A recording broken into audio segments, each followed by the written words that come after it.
part 14 of reading all of the Penguin Modern box set and giving each of them a 1 to 5 star rating. Number 14 was Investigations of a Dog by Franz Kafka, and the quote in the beginning says, "We dogs are an odd lot." From what I gathered, this belongs to the myriad of stories that Franz Kafka did not want published. He wanted them burned, in fact, but here it is. Franz Kafka fans are going to hate me for this, but this is a Timu version of Metamorphosis. Instead of a cockroach, we get a dog that ponders its life and through scientific experiments tries to figure out things like where food comes from. The dog does this with his own set of empirical methods, but he makes himself become outcast by other dogs as a result of his little antics. Generally speaking, anything that is like late Kafka, I find to be really unhinged. It's this really wild stream of consciousness where if you're not pondering every sentence, you are just in the ether. You will not know what is going on. It's definitely something that your average reader wouldn't necessarily get into,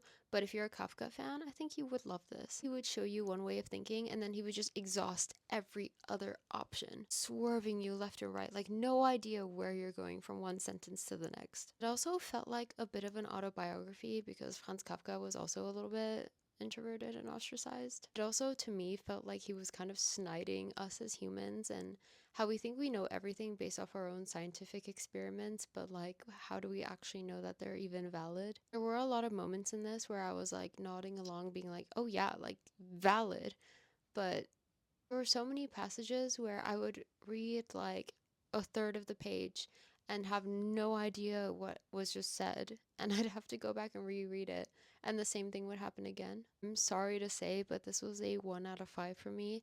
Maybe I'm just stupid, and maybe I should have just read it in German. That could also be the issue. Next book is Clarice Lispector's Daydream and Drunkenness of a Young Lady. The back of this says, "Three intoxicating tales of three women, their secret desires, fears, and madness, from a giant of Brazilian literature." See you in the next one.